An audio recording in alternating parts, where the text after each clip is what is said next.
नमस्कार साथियों। ये खास वीडियो उन छात्रों के लिए है जो अभी बोर्ड की परीक्षा देने वाले हैं या आने वाले समय में कंपटीशन का एग्जाम देंगे। इस वीडियो के आखिर में आपको एक बहुत बड़ा बूस्टर डोज दिया जाएगा जिससे आप अपनी परीक्षा का भूत कैसे जल्दी से उतार सकते हैं उसके बारे में बताया जाएगा। सेकेंडों में आपका परीक्षा का भूत उतर जाएगा। इस समय सभी माँ बाप और वो बच्चे जिनके अभी बोर्ड एग्जाम आने वाले हैं या जिनके किसी कंपटीशन में वो बैठने वाले हैं, वो अभी बड़े परेशानी में इस बात से रहते हैं कि हमारे नंबर कम आएंगे या ज़्यादा आएंगे।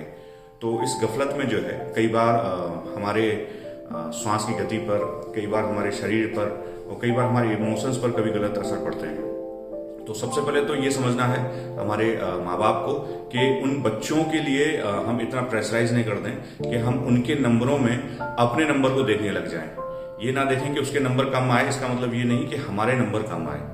उसके नंबर उसकी जगह है, आपकी चीजें अपनी जगह है। तो उसके साथ अपने आप को अटैच ना करें तो काफी हद तक डर आपका खुद स्वयं कम हो जाएगा।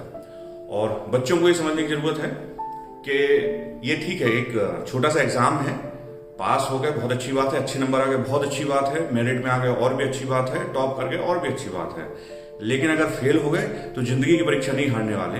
आप अगर अपने आसपास देखें तो आज जिनकी उम्र 30 से 35 साल की उम्र है जिनकी, तो उनके अगर आप बैकग्राउंड को उठाकर देखें तो आप देखेंगे कि उसमें से कई लोग बहुत एवरेज थे या कई लोग कुछ एग्जाम में कभी फेल हुए हैं। तो उनकी जिंदगी वहां रुक नहीं गई है, उन्होंने उससे सीखा है, आगे बढ़े हैं, सीखा है, आगे बढ़े हैं। और कई लोगों को आप ऐसे देखेंगे जो बहुत टॉप भी कर रहे थे अपने स्कूल के समय में, लेकिन उनकी नौकरी या उनकी शादीशुदा जिंदगी या उनका अपना जीवन उतना सहज नहीं चल रहा होता है। तो ये दोनों अलग अलग चीजें होती हैं। हमें परीक्षा को पास करना है, सिर्फ एक फॉर्मेलिटी है इसको पास करने की, लेकिन हमें जो असली परीक्षा है वो है अपनी जीवन की परीक्षा। एक परीक्षा हमारे जीवन की परीक्षा तय नहीं कर सकती है, हम इसको समझने की कोशिश करेंगे। तो जब हमें हमारे ऊपर परीक्षा का भूत हावी होता है हमारे ऊपर, तो हमें फिर कुछ और नहीं दिखाई देता है, सिर्फ ये लगता है कि यार बस किसी तरह से ना परीक्षा में अच्छे नंबर ले आए। कारण उसका होता है कि समाज का प्रेशर, माँ बाप का प्रेशर और क्लास का प्रेशर कि हम कहीं अपने दोस्तों से कहीं पीछे ना हो जाए, क्योंकि हमें बचपन से कंपैरिजन करके रखा जाता है कि देखो पड़ोसी का बच्चा जो है ना कितना होशियार है और आप कैसे हैं। तो आपको इस बारे में बिल्कुल नहीं सोचना है।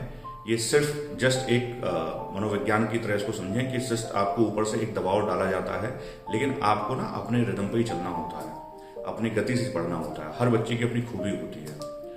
सिर्फ एक ये जो समाज की तरफ से पीयर प्रेशर बना जाता है, इसको बिल्कुल भी अपने ऊपर हावी ना होने दें। जब कभी आपको ऐसा लगे कि आपके ऊपर कोई चीज हावी हो रही है या कोई चीज आपको डर सता रहा है, नंबर कम आने का, समाज का, परिवार का, दोस्तों का, तो आप एक काम करें, क्योंकि एक पैटर्न है हमारे दिमाग में, एक पैटर्न तैयार होता है जिस वजह से हम इस बारे में बार बार ऐसा सोचने लगते हैं। तो जब कभी परीक्षा का डर सताए या लो फील करें तो आप एक काम करें कि आप उस समय 7 बार गहरी सांस लें, बिल्कुल इस तरह से। जितनी गहरी सांस लेंगे और उतनी गहराई से हमको छोड़ना है, और ऐसा हम 7 बार करेंगे। यानी 7 बार हम गहरी सांस लें, एक बार, फिर दूसरी बार हम 7 बार गहरी सांस लें, फिर 2 बार, ऐसे करते हुए हम 7 बार गहरी सांस लेते हैं। हमारे ब्रेन का एक मैकेनिज्म है ऐसा, एक पैटर्न ऐसा है कि जब हम 7 बार सांस लेते हैं तो हमारे अंदर जो थॉट प्रोसेस बन रहा होता है जिस पैटर्न से, वो पैटर्न धीरे धीरे ब्रेक होना शुरू हो जाता है। तो जब आप 7 बार गहरी सांस लेते हैं पहली बार, तो पैटर्न थोड़ा और ब्रेक होता है। जब दूसरी बार लेते हैं और ब्रेक होता है, तीसरी बार लेते हैं तो और ब्रेक होता है। इस तरह से 7 बार अगर आप लेते हैं तो आपका वो जो डर का पैटर्न है, जिस वजह से आपके ऊपर भूत सवार रहता है परीक्षा का, जिस वजह से आप डर रहे होते हैं, उस पैटर्न से फिर आप बाहर निकल आते हैं। तो ये मुश्किल से 1 से 2 मिनट की एक्सरसाइज रहती है, जिसको आप हमेशा तब कर सकते हैं जब आपके ऊपर कोई डर अप्लाई होने लग जाए। जब आपको लगे कि यार मैं कोई चीज ऐसी है जो मेरे ऊपर हावी होती चली जा रही है, और उससे निकलने का एक ये बहुत आसान तरीका है। करके आजमाइएगा और हमें जरूर बताइएगा कि इस टिप को आजमाने के बाद आपको कैसा फील हुआ। इससे संबंधित और भी कई तरह के एक्सरसाइजेज और भी कई तरह की टिप हमारे अपने अंतासुखम ऐप में आपको देखने को मिल जाएंगे। उसे आप डाउनलोड कर सकते हो, कोर्स एक्सेस कर सकते हैं। और हमें कमेंट बॉक्स में जरूर बताइए कि ये आपको वीडियो कैसा लगा।